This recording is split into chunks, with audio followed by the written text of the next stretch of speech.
going on, everybody? Welcome back to another episode of Double M Racing, where today we get the rear end and all the rear shocks and swedge tubes and everything installed. Sit back and enjoy the show. So we've got our rear end back from Michael Seitz, and I tell you what, guys, he did a fantastic job on this rear end housing. Everything is straight. Welded back up. He did a phenomenal job. It's got new seals in the tubes, so it's got a fresh coat of paint on it. It's got the double shear tabs on it, which is just more secure for your arms and everything to go into. So we've got the rear end. It's gonna make my gear look like poo. This is the gear we've got. It came with the car. I believe it is a 410 is what we're running. I wish I had a 390 for the track that I run on. We race on 3/8 dirt. I would love to have a 390, but gears, these things are expensive. New, you're going to spend about $700 on a gear that I ain't got the $700 to spend on that. This is a spooled, what they call a spooled rear end. Don't ask me what spooled is. I do know from my old racing days, you know, we would come in here and we would weld the axles to the gear there, so both rear tires spun at the same time. It's not limited slip. Spooled does the same thing. Both of the rear, your car has to be spooled or welded. The rear gear in your car has to be spooled or welded, which delivers all the power to both wheels evenly. So one's not gripping more than the other one is. Your axles turn at the same time. That's why Legend cars are so hard to, even when you've got it in neutral, trying to push it around the garage. That's why they make those quick jacks for them to help get these things turned, because they do not like turning both axles at the same time whenever they're not, you know, moving in a forward motion on the racetrack. They are pretty tough to push around. So this gear has been sitting in the garage here, just like everything else, while I've been getting everything fixed.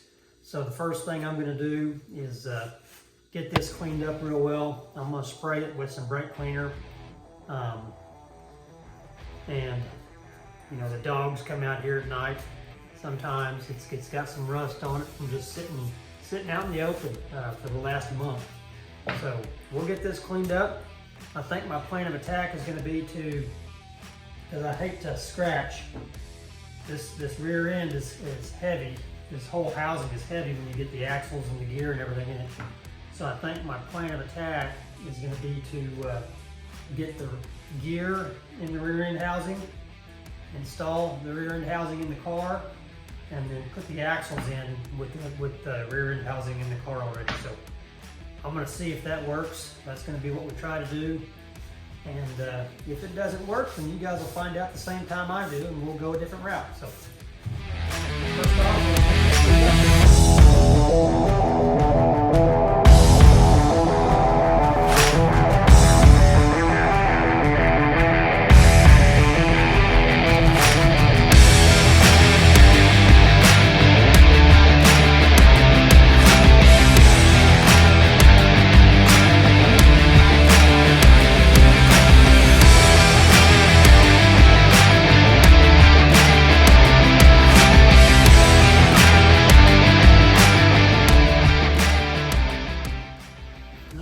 that's about as clean as I care to get it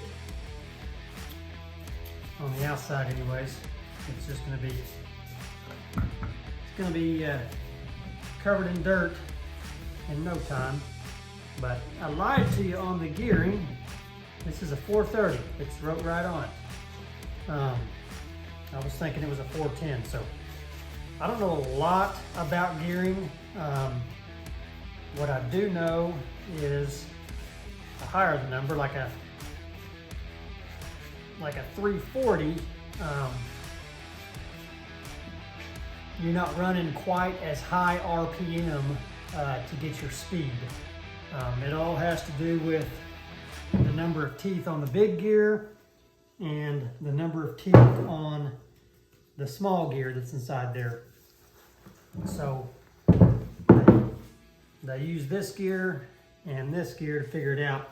That's got a 35 stamped into it, and this, I'd be surprised if I can see it stamping at all on the big one.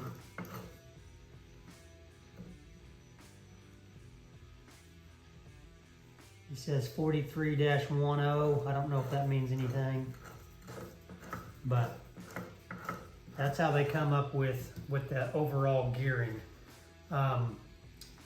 One thing I failed to mention, guys that race the Legends that are watching this know this, but there's quite a few subscribers that are not Legends racers.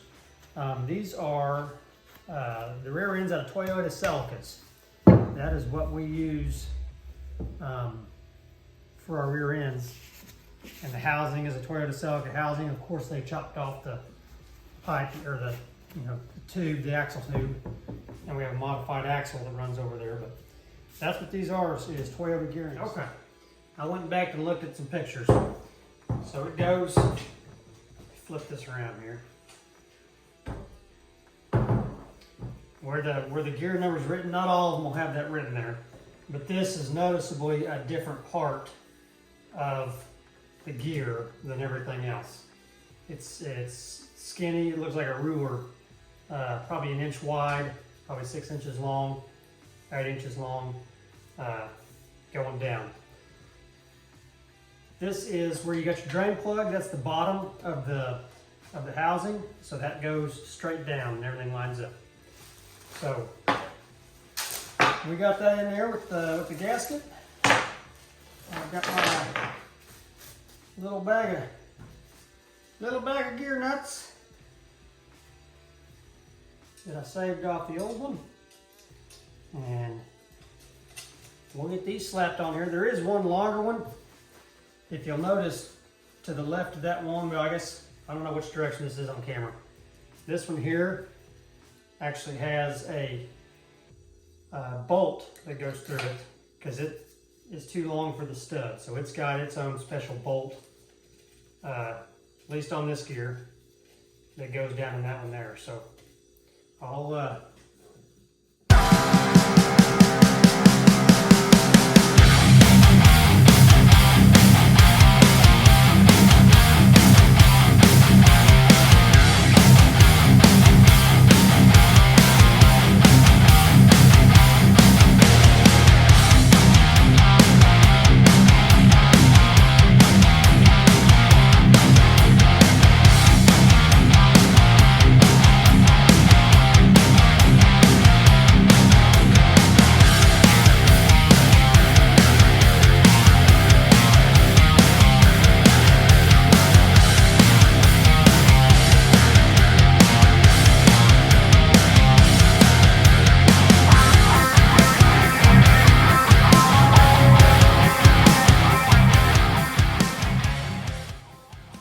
okay.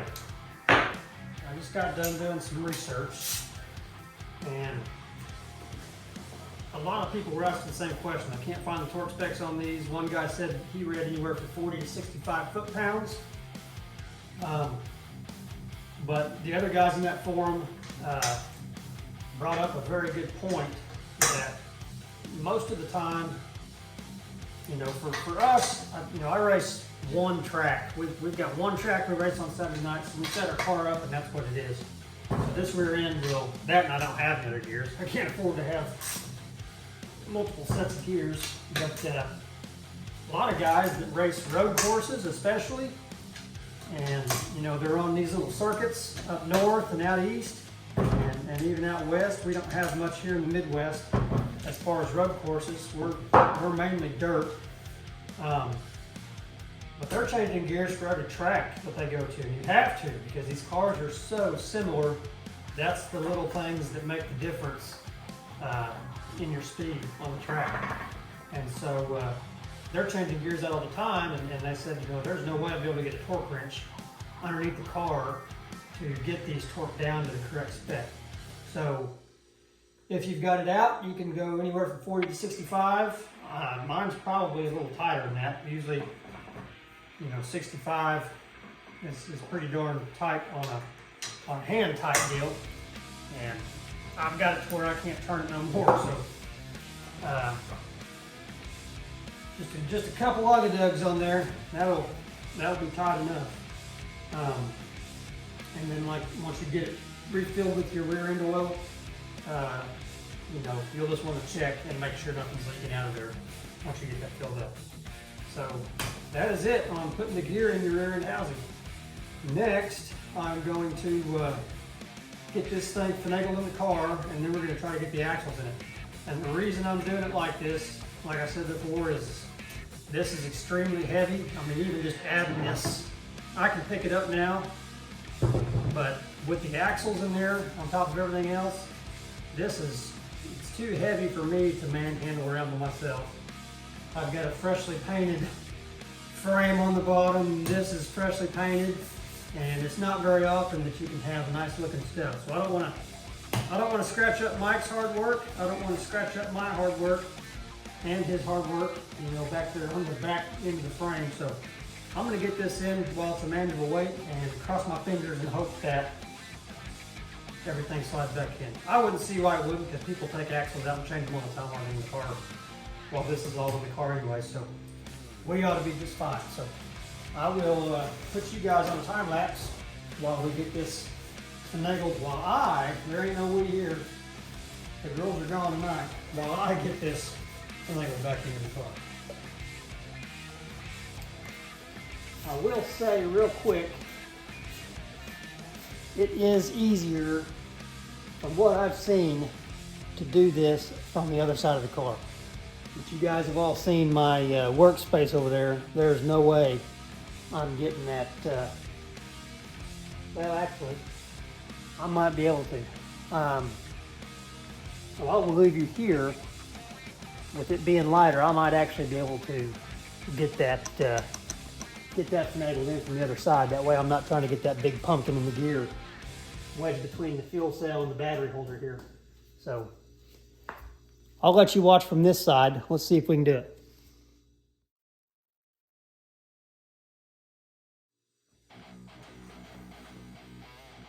Holy cow. Night and day difference. Me and my son brought it out this direction. That was easy, sliding it from that direction. I'm going to go through and start hooking the swedge tubes up. Let me get this. We've got, I may be really close to you right now.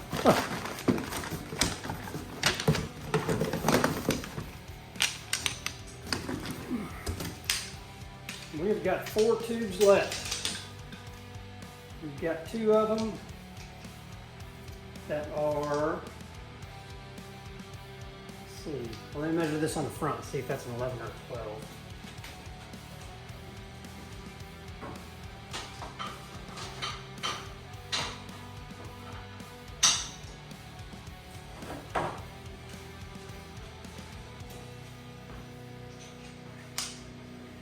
Okay, you've got 2 12-inch bars.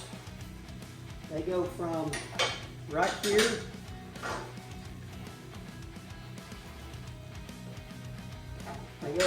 here and they land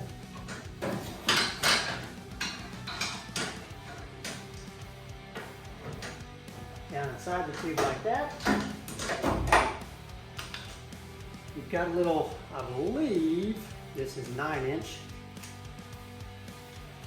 Got a 9-inch bar that goes from the very top, right above your housing, into the, you can see in the middle of your chassis. Once I get it in there, I'll zoom you guys in close where you can see all these. But it goes in the middle of your chassis, right behind your seat. And then you've got the real long one. This one goes all the way. There's this down tube on the other side with a bolt coming out of it. It goes from there all the way down to this back corner right here. So that's your long one. It keeps everything side to side. These 12 inchers keep everything front to back square. And your little 9-incher adjusts the pitch of your gear to the drive shaft. So it adjusts the pitch of your rear end. You can tilt it back the further out it is, or the closer in together, it's actually tilting your rear end forward, getting that gear better lined up. So I'll get you guys on time lapse and we'll start getting this stuff slapped in. And then we just got the two shocks. And then after we get the shocks and stuff on, we'll start slapping axles.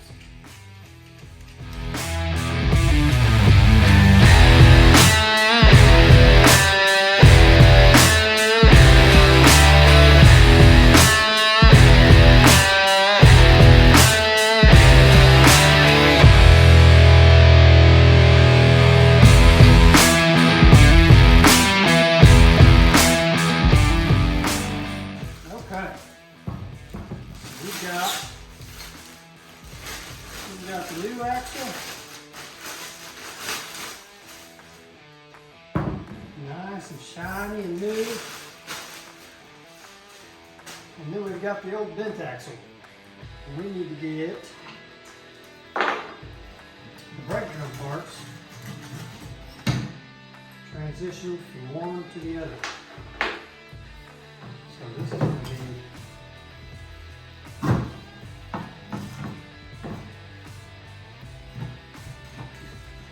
interesting.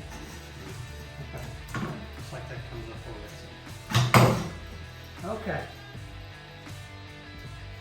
I'm going to try to do this without, since I know nothing about drum brakes, I'm going to try to do this. There's this little plate right here.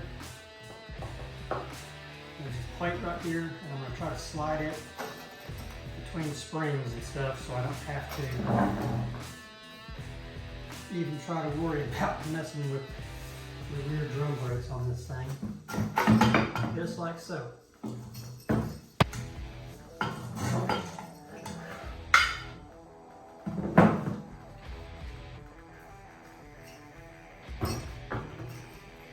So that came out. Definitely need our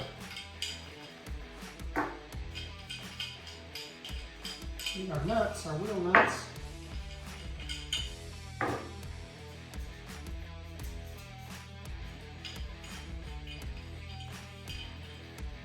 As far as I know, I mean, somebody might be able to straighten this out. She is twisted though. So I'll send it to Mike. Maybe he's got an idea of what to do with it. All right.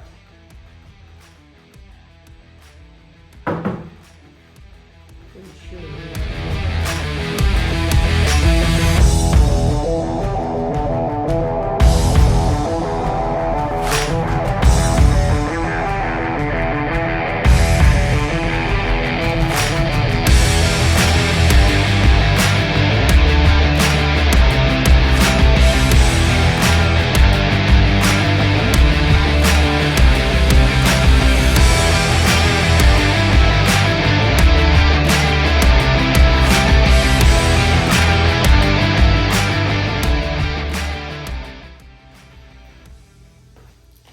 Okay. So you've got your rubber seal inside of your axle. And you've got your bearing and your outer seal there. So we're going to slide this in ever so gently.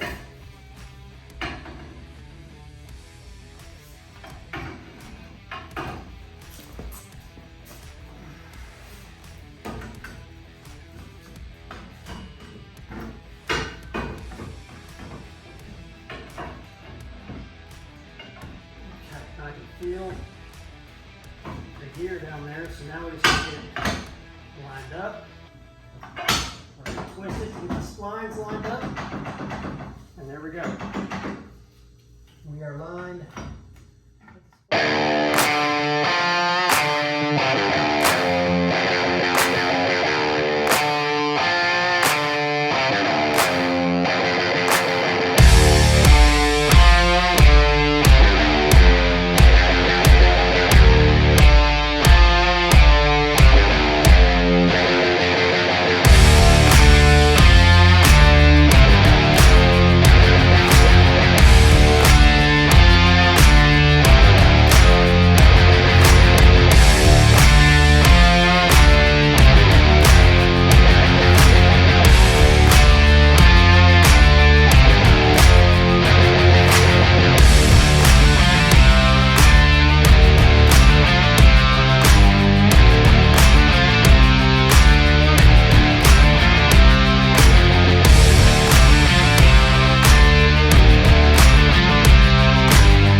Next, after you get that on, the next thing you put on is your drum brake. So I'm going to clean that off because it's been sitting out here with everything. Do some brake clean. Brake clean is amazing. You never have too many cans of brake clean and WD-40 in your shop. It's like the duct tape of the sprays. Oh.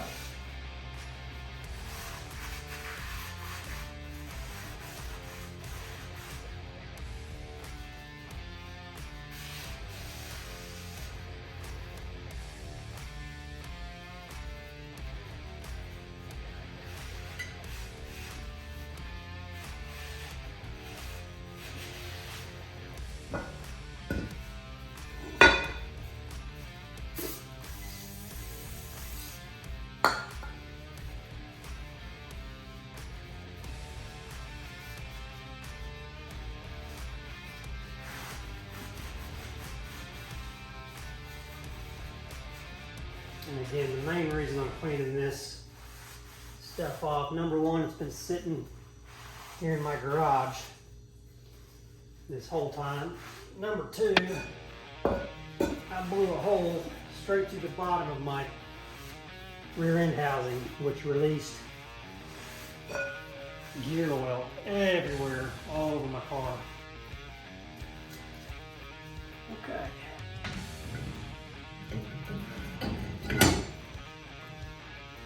Your brake drum goes on, and then your wheel goes on. Let's slap the wheel on there.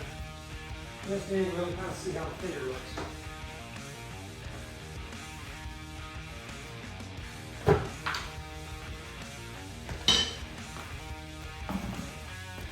See if my fingers lined up good here.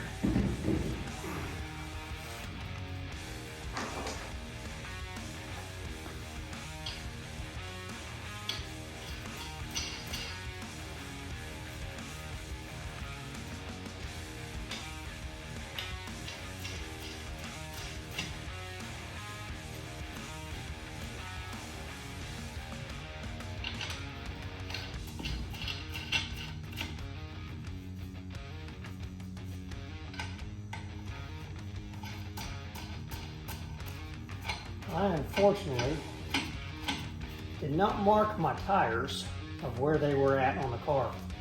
So we'll talk about it more Saturday when we're setting the car up. But we're going to have to re-measure every tire to figure out the diameter of it around. This one says 72, so I know it's 72 inches. I'll see if I can find them on the other ones. But that's how you set your stagger. You want your smaller tires on the inside and your wider tires on the outside to get yourself some stagger. That way, that's going to naturally make your car go left. So, I don't think that looks too shabby at all in the fender.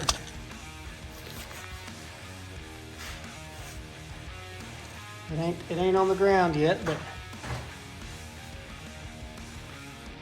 just sitting there. I mean, everything looks pretty centered and evenly spaced around there. So until I get the other bolt, that's gonna be it for us. You can see how that's flat on one side. That side, the flat side's the one that goes against your axle housing when you slide it into the bracket and then into here. So, all right, guys. Well, I will be back tomorrow when I have some more parts.